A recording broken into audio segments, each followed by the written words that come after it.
What if everything you thought you knew about government transparency was a carefully constructed illusion? What if the most significant technological breakthrough in human history happened decades ago, but was deliberately hidden from the world?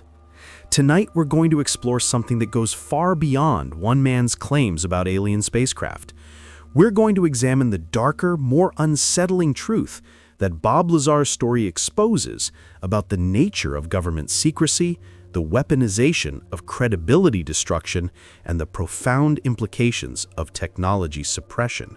Because whether or not Lazar actually worked on alien craft, what happened to him after he spoke out reveals a disturbing pattern that affects us all. By the end of this deep dive, you'll understand why this story matters more now than ever before, and why the real conspiracy might not be about aliens at all, but about who controls knowledge and who decides what truths we're allowed to know. In November of 1989, a physicist named Bob Lazar appeared on Las Vegas television and made claims that would forever change how we think about Area 51, government secrecy, and the possibility of extraterrestrial contact. But this isn't just another retelling of his famous allegations about reverse engineering alien spacecraft at a facility called S4. Instead, we need to examine what his experience reveals about the machinery of government secrecy, the weaponization of credibility destruction, and the profound implications of technology suppression. Because whether or not Lazar actually worked on alien craft, what happened to him after he spoke out follows a disturbing playbook that has been used against whistleblowers throughout history. Understanding this pattern is crucial for anyone who cares about transparency, scientific progress, and the public's right to know what their government is doing in their name. Let's start by understanding the context in which Lazar emerged. The late 1980s were a unique moment in American culture. The Cold War was winding down, trust in government institutions was at a historic low following Watergate and Iran-Contra, and the public was primed to believe that authorities were hiding significant truths. Area 51 had long been the subject of speculation, but it existed mostly in the realm of rumor and conspiracy theory. There was no mainstream discussion of what actually happened at this remote Nevada facility. The government didn't even officially acknowledge its existence. This wall of silence created a vacuum that speculation rushed to fill. When Lazar came forward, he didn't fit the typical profile of a UFO enthusiast or conspiracy theorist.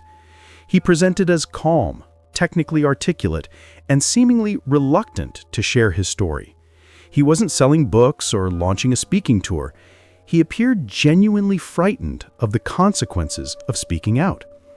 This presentation mattered enormously because it lent credibility to claims that would otherwise have been dismissed immediately. He spoke in specific technical terms about gravity amplifiers, element 115, and propulsion systems that bent space-time.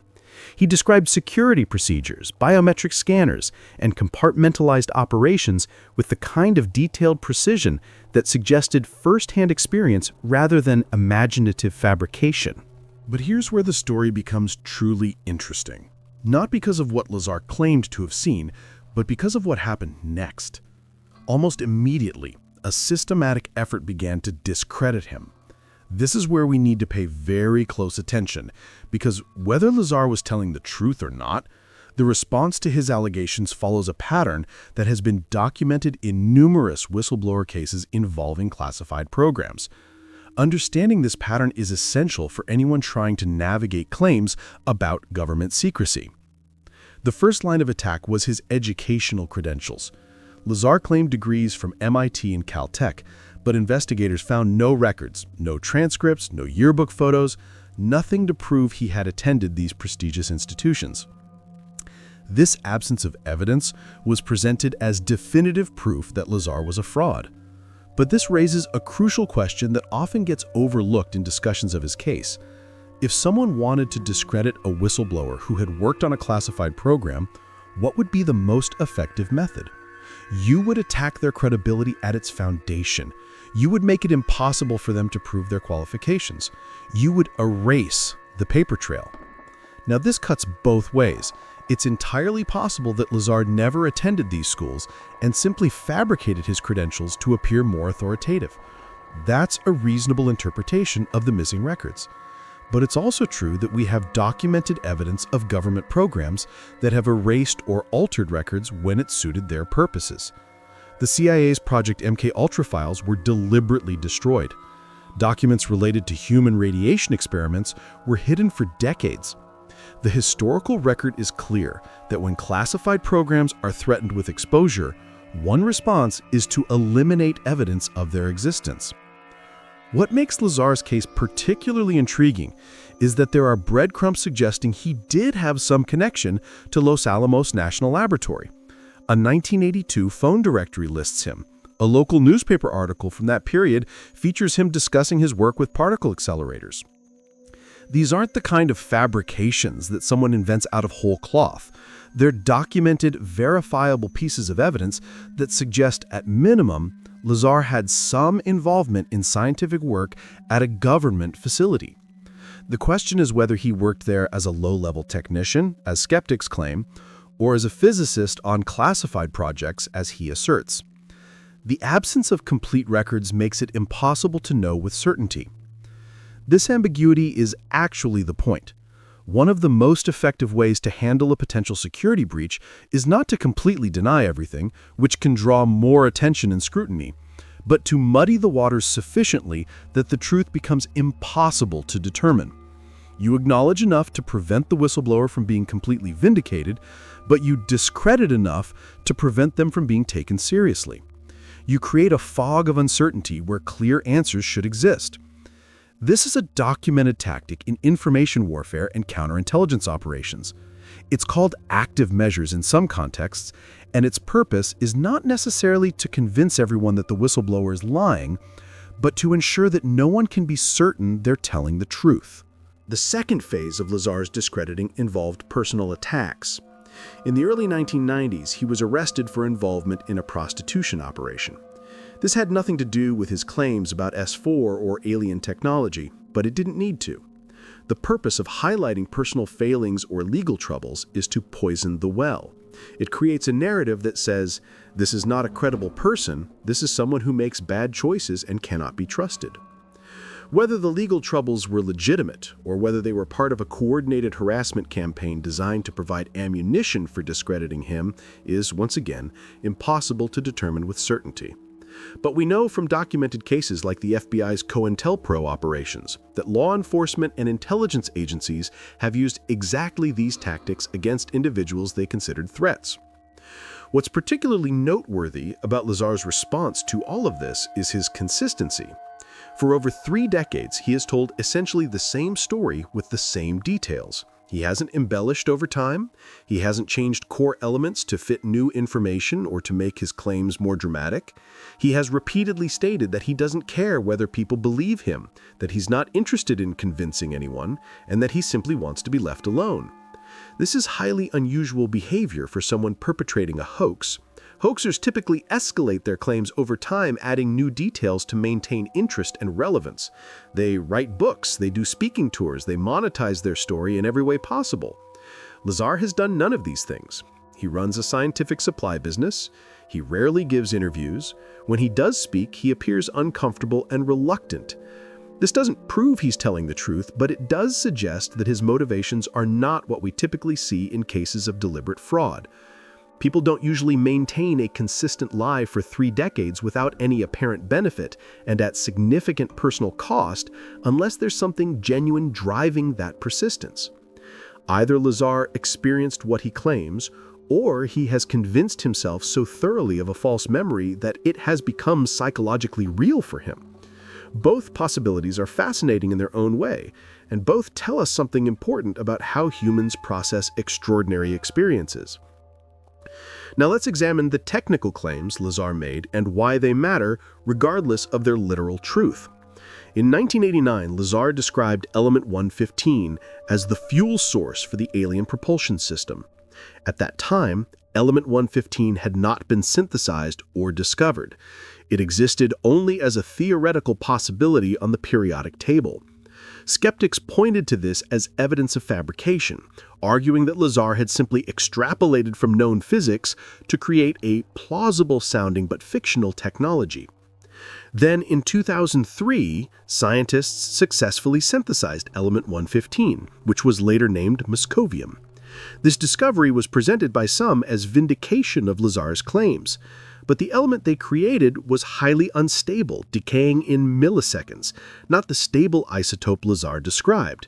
Here's why this matters. If Lazar had simply invented element 115, he got remarkably lucky that scientists later discovered it. The odds of randomly selecting an element from the periodic table that would later be proven to exist are not particularly high. On the other hand, anyone with a background in physics could have reasonably speculated that heavier elements might be synthesized in the future, so this doesn't constitute proof of his claims either. What it does demonstrate is that Lazar was thinking in scientifically informed ways about theoretical physics, which suggests at minimum a level of scientific literacy that complicates the simple narrative that he was a fraud with no genuine scientific knowledge. This same pattern applies to his description of hand scanners that read bone density for security identification. In 1989, this sounded like science fiction, but photographs later emerged of exactly such devices being used in secure facilities. Again, this doesn't prove Lazar worked at S4, but it does indicate he was describing real security technologies that were not widely known at the time. Either he had access to information about classified security systems, or he made multiple incredibly lucky guesses. Let's talk about the physics of what Lazar described, because this is where his story becomes either completely implausible or disturbingly prescient, depending on how you interpret it. He claimed the craft used gravity amplifiers to distort spacetime, essentially creating a bubble of warped space around the vehicle that allowed it to move not by conventional propulsion, but by falling through manipulated spacetime. This sounds like pure fiction, except that it bears a striking resemblance to theoretical concepts that legitimate physicists have explored. The Alcubierre drive, proposed in 1994 by physicist Miguel Alcubierre, describes a method of faster-than-light travel that involves contracting spacetime in front of a spacecraft and expanding it behind, essentially creating a wave that the ship rides. This is conceptually very similar to what Lazar described 5 years earlier. Now, there are important differences. The Alcubierre drive requires exotic matter with negative energy density, something we've never observed and may not exist. Lazar's description involves element 115 producing gravitational waves that can be amplified and directed. But the core concept of manipulating spacetime geometry to achieve movement without conventional propulsion is remarkably similar. This raises an intriguing question. Did Lazar independently arrive at concepts that theoretical physicists would later formalize, suggesting he had genuine expertise in advanced physics? Did he hear about these concepts from actual classified research that was exploring similar ideas? Or did theoretical physicists working on the Alcubierre drive and similar concepts perhaps hear whispers of Lazar's claims and unconsciously incorporate those ideas into their own thinking? The cross-pollination of ideas is impossible to track with certainty, but what we can say is that Lazar's descriptions, while extraordinary, are not completely divorced from legitimate theoretical physics. They exist in a gray zone between impossible and implausible, which is exactly where you'd expect genuine advanced technology to reside. Technology sufficiently advanced beyond our current capabilities would seem like magic, but it would still be grounded in physical laws we're only beginning to understand. This brings us to perhaps the most important aspect of the Lazar story, the question of technology suppression. Let's assume for a moment that some version of what Lazar describes is true. Let's say the government does possess technology far in advance of what's publicly known, whether it's reverse engineered from non-human sources or developed through classified human research. What would be the implications of that technology being released? Lazar specifically claimed the propulsion system could revolutionize energy production and eliminate fossil fuel dependence overnight. If true, this would be the most transformative technology in human history. It would render obsolete trillion-dollar industries. It would shift global power dynamics. It would eliminate some of the primary causes of international conflict. It would be absolutely world-changing. Now ask yourself, who benefits from the current energy paradigm? Who has a vested interest in maintaining dependence on oil, coal, and natural gas? The answer is some of the most powerful entities on the planet: multinational corporations, oil-producing nations, financial institutions with massive investments in energy infrastructure. The economic disruption that would result from free or nearly free energy would be catastrophic for these interests. Jobs would be lost, fortunes would evaporate, geopolitical leverage would shift dramatically. From this perspective, the suppression of revolutionary energy technology is not a conspiracy theory, it's rational economic behavior by entities that profit from the status quo. This is where Lazar's story transcends the question of aliens and becomes a story about power and control. If transformative technology exists and is being suppressed, it doesn't actually matter whether that technology came from another world or was developed by human scientists.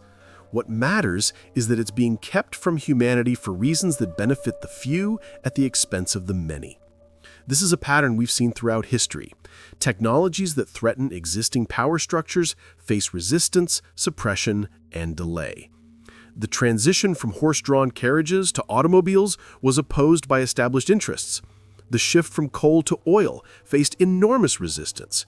Every major technological transition threatens someone's power and wealth, and those threatened entities fight back. So when we examine claims about suppressed technology, we shouldn't be asking, is this too conspiratorial to believe? We should be asking, does this fit the historical pattern of how powerful interests respond to technological disruption? And the answer, uncomfortable as it may be, is yes. The suppression of revolutionary technology is not only plausible, it's exactly what we would expect based on how power operates in our world. Let's consider the broader context of government secrecy and black budget programs. The United States government has a documented history of conducting classified research programs that remained hidden for decades. The Manhattan Project involved thousands of people working on the atomic bomb with such secrecy that even Vice President Harry Truman wasn't informed until after he became president. The existence of Area 51 itself wasn't officially acknowledged until 2013, despite decades of operations. The scope and budget of classified programs in the United States is staggering. Estimates suggest tens of billions of dollars are spent annually on projects that receive no public oversight and minimal congressional review. Within this world of deep classification, extraordinary things become possible. Technologies can be developed without public knowledge. Entire facilities can be built and operated in secret. Personnel can be compartmentalized so thoroughly that they have no idea what project they're really contributing to. This is not speculation. This is documented fact. We know from declassified programs that the government has developed aircraft like the SR-71 Blackbird and the F-117 stealth fighter that were far in advance of publicly known technology when they were in operation. We know that reconnaissance satellites with capabilities that seemed impossible at the time were secretly deployed and remained classified for years. Given this documented reality of advanced classified programs, is it really so implausible that research into exotic propulsion systems might exist? Is it unreasonable to think that if something extraordinary was recovered, whether from a foreign adversary or an unknown source, it would be studied in exactly the kind of compartmentalized, deeply classified program that Lazar describes? The structure he outlines, limited access, need to know compartmentalization, security clearances, biometric access controls, this is exactly how classified programs actually operate. He describes real security procedures and real organizational structures used in genuine black programs. This doesn't prove S4 exists or that alien craft are being studied there, but it does mean Lazar's description is structurally consistent with how classified research actually works. If you were going to invent a story about a secret facility, you could get these details from movies and imagination. But the mundane specificity of his descriptions, The blacked-out windows on transport vehicles, the polygraph tests, the briefing documents he had to read. These are not the glamorous elements that someone fabricating an exciting story would typically emphasize. They're the boring bureaucratic details of how security actually functions. Now, we need to address the UFO disclosure movement and how Lazar's story fits into the larger pattern of revelations that have emerged in recent years. In 2017, the New York Times reported on the Pentagon's Advanced Aerospace Threat Identification Project, a classified project that investigated UFO encounters reported by military personnel. This revelation was extraordinary because it represented the first time the government officially acknowledged that it was taking these phenomena seriously. Video footage released by the Department of Defense showed military pilots encountering objects that displayed flight characteristics that defied conventional explanation. These craft accelerated instantaneously, made impossible turns, and moved in ways that should have killed any pilot inside due to G-forces. The behavior these military witnesses described bears striking similarity to what Lazar claimed the S-4 craft could do. Instantaneous acceleration, movement without visible propulsion, physics-defying maneuvers. The witnesses were credible, highly trained military aviators with no apparent reason to fabricate their accounts. They were often reluctant to report what they'd seen because of the stigma attached to UFO sightings. This reluctance mirrors Lazar's stated attitude about coming forward. In subsequent years, more military personnel and intelligence officials have spoken publicly about encounters with unexplained craft and about government programs investigating these phenomena. Some have suggested that recovered materials of unknown origin are being studied. While none of these officials have explicitly confirmed the existence of alien spacecraft or a facility like S4, they have acknowledged that something extraordinary is happening and that the government has been studying it in classified programs. This creates a context in which Lazar's claims seem less outlandish than they did in 1989. But here's the crucial question we need to ask. Even if we accept that unusual phenomena are being observed and investigated, does that mean the explanation is extraterrestrial? This is where many discussions of Lazar's story go astray. There's a tendency that treat it as a binary choice. Either Lazar is completely right about alien craft, or he's completely wrong and made everything up. But reality is rarely that simple. There are numerous possibilities that fall between these extremes. It's possible that advanced craft are being studied, but they're not alien. They could be extraordinarily sophisticated drones or aircraft developed by rival nations. China and Russia have invested heavily in advanced aerospace technology. It's conceivable that they've achieved breakthroughs that our own military doesn't fully understand. If such technology was recovered or observed, it would absolutely be studied in a classified program. And that program would look very much like what Lazar describes. It's also possible that the United States itself has developed propulsion technologies far in advance of what's publicly known, and these are being tested at remote facilities like the Nevada test site. If you were testing revolutionary aircraft that you wanted to keep secret, you'd test them at night, in restricted areas, under conditions that minimized the chance of observation. And if someone did observe them, you'd have a strong incentive to encourage the belief that they were alien rather than acknowledge they were advanced human technology. UFO stories are excellent cover for classified aerospace programs because they sound so ridiculous that serious people tend to dismiss them. You hide the truth in plain sight by making it sound like science fiction. Another possibility is that Lazar worked at some kind of facility and saw something genuinely unusual, but his interpretation of what he saw was incorrect or deliberately manipulated. If you wanted to test how people would react to the idea of alien technology, one way to do that would be to brief someone like Lazar, allow them to see something extraordinary, feed them a story about aliens, and then observe what happens when they go public. This would be a cruel psychological operation, but we know from declassified programs like MKUltra that intelligence agencies have conducted psychological experiments that most people would consider deeply unethical. If Lazar was an unwitting participant in such a program, his account would be sincere, but the underlying reality would be very different than what he believes. The point is that there are multiple possible explanations for Lazar's story that don't require us to accept every detail as literal truth, while also not dismissing him as a simple fraud. This ambiguity is actually more interesting than a clear answer would be, because it forces us to grapple with the limits of what we can know about classified programs and government activities. We live in a world where powerful institutions can and do keep secrets from the public, where technology exists that most people don't know about, and where the official narrative is often incomplete or deliberately misleading. This is not paranoia. This is documented reality. What Lazar's story ultimately reveals is the profound information asymmetry between those with security clearances and access to classified programs and the general public. There are people who know things that the rest of us don't. They know them because they work in compartmentalized programs that most citizens will never even learn exist. These people are bound by security oaths that threaten severe consequences if they speak. The system is designed to ensure that certain information never reaches public awareness. And when someone does try to speak out, the machinery of discrediting and character assassination activates quickly and effectively.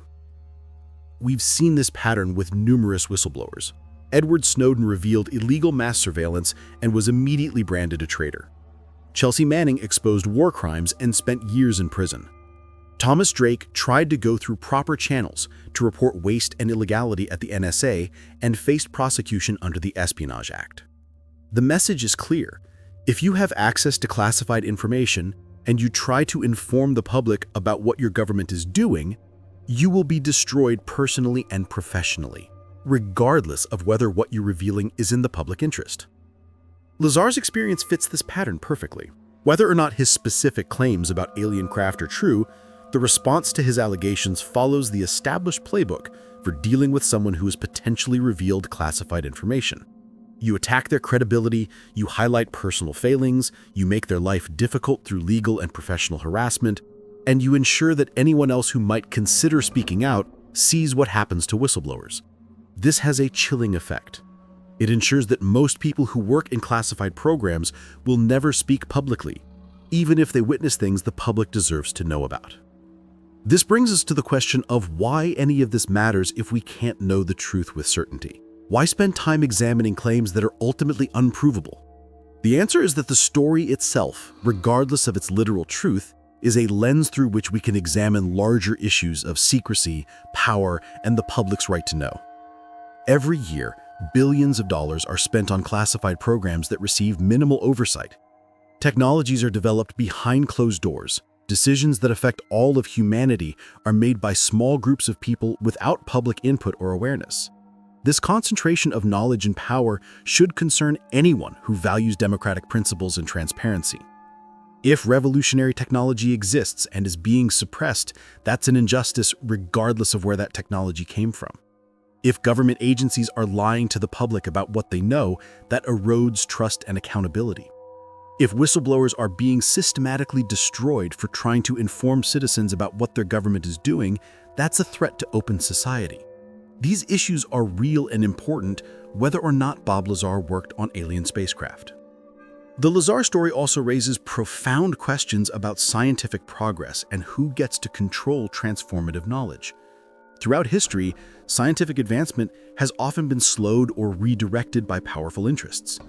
Galileo was persecuted for suggesting Earth wasn't the center of the universe because it threatened religious authority. Researchers who challenge established paradigms in any field often face resistance from those invested in the current understanding.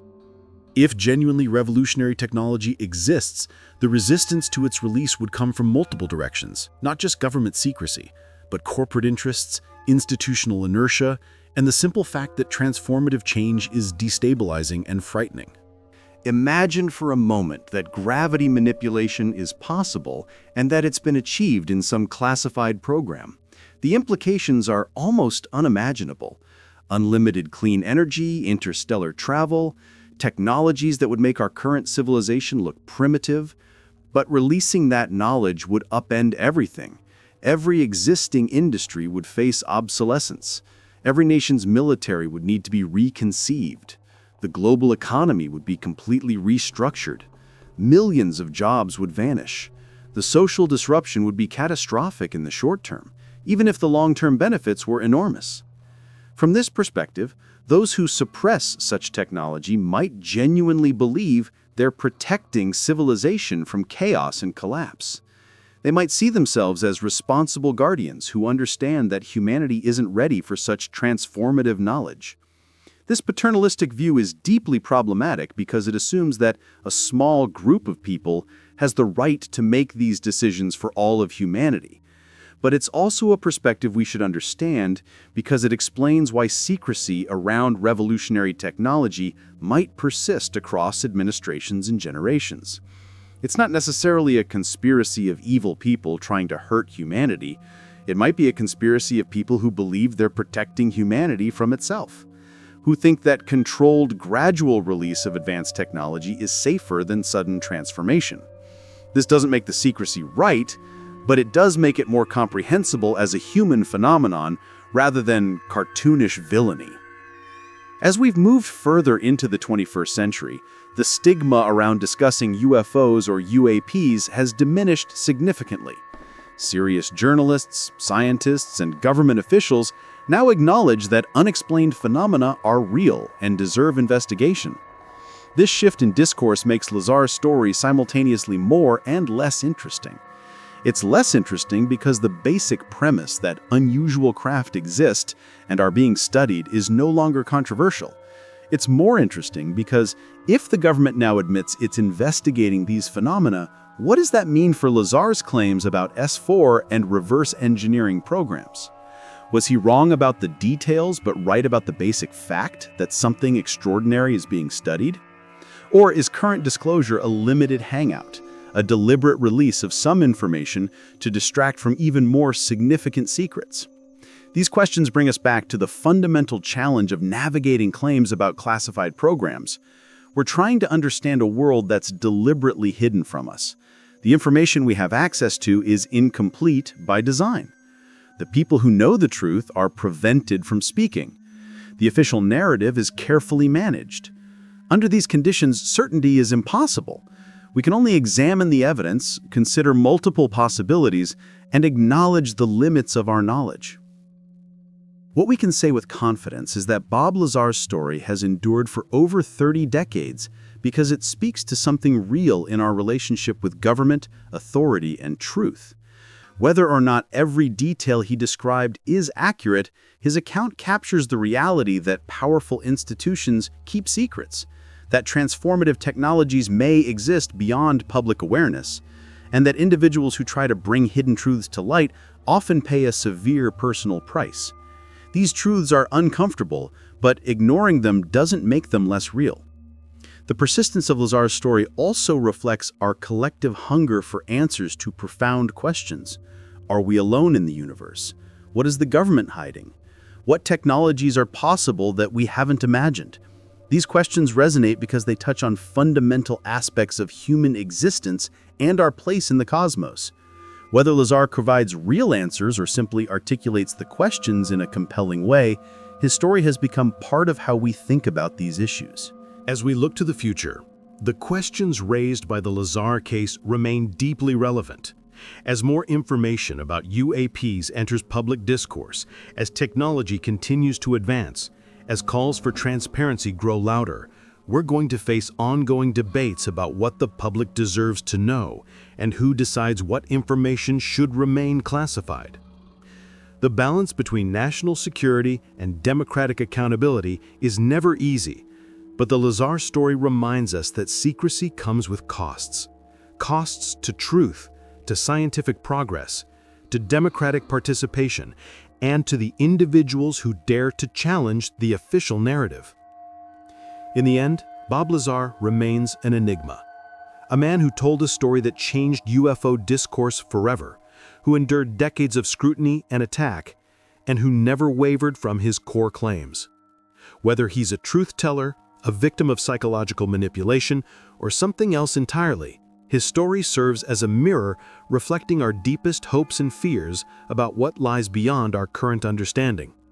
It reminds us that the universe is vast, that human knowledge is limited, and that the search for truth requires courage, especially when that truth threatens the comfortable certainties we've built our world upon. The desert remains silent. The mysteries endure. And somewhere, between what we know and what we're told, between official denials and whispered revelations, the truth waits patiently for those brave enough to seek it.